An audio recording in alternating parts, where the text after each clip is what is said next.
Bismillahirrahmanirrahim. Assalamualaikum warahmatullahi wabarakatuh. Alhamdulillahirabbil alamin.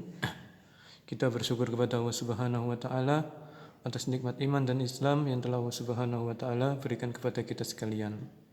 Salawat dan salam senantiasa tetap tercurahkan kepada junjungan kita Nabi besar Nabi Agung Muhammad sallallahu alaihi wasallam, kepada para keluarga beliau dan juga kepada para sahabat-sahabat beliau. Baik anak-anak kelas 6, bertemu dengan Pak Roman lagi. Hari ini kita akan mempelajari tentang Al-Islam, akhlak. Babnya yaitu mereview atau mengulang kembali tentang bab menghindari perbuatan yang bisa merusak keimanan. Baik Pak Roman jelaskan, nama lain akhlak tercela adalah akhlak madmumah.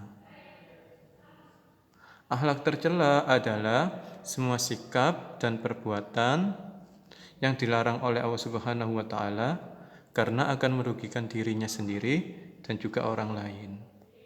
Makanya Allah Subhanahu wa taala itu melarang kita untuk melakukan perbuatan akhlak tercela karena bisa merugikan diri sendiri dan juga orang lain.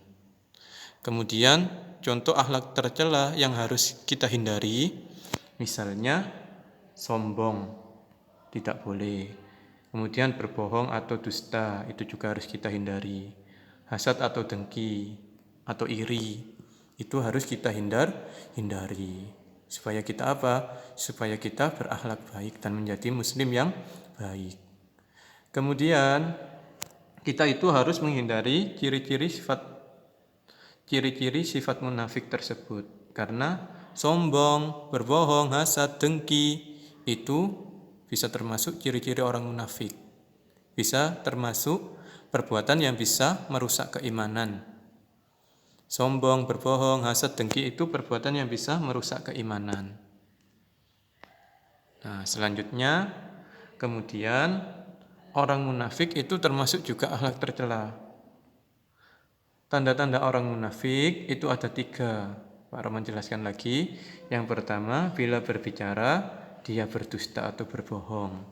Yang kedua, bila berjanji ia ingkar, tidak menepati janjinya.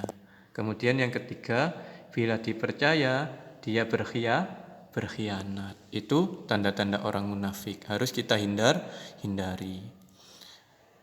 Nah, kemudian ini Pak Roman jelaskan contoh akibat perbuatan suka berbohong itu antara lain: 1. Perbuatan bohong itu bisa merugikan diri sendiri karena menyebabkan seseorang jadi tidak mempercayainya. Jadi tidak mempercayai kita lagi kalau misalnya kita suka berbohong. Kemudian perbuatan bohong itu juga merugikan diri sendiri karena orang tidak bisa merugikan, maksudnya ini merugikan orang lain. Merugikan orang lain. Yang kedua ini merugikan orang lain.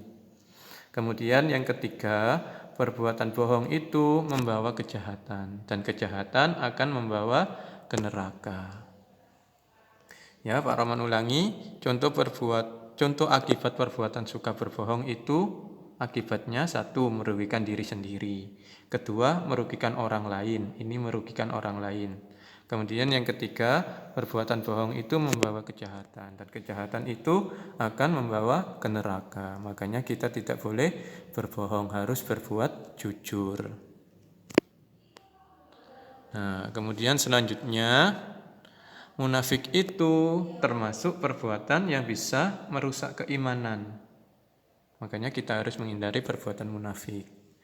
Di antara perbuatan yang bisa merusak keimanan antara lain sombong, hasad atau dengki, bohong atau dusta. Kita sebagai muslim hendaknya menghindari sifat-sifat ini karena seorang muslim adalah orang yang selalu berakhlak baik dan selalu menjaga keimanan.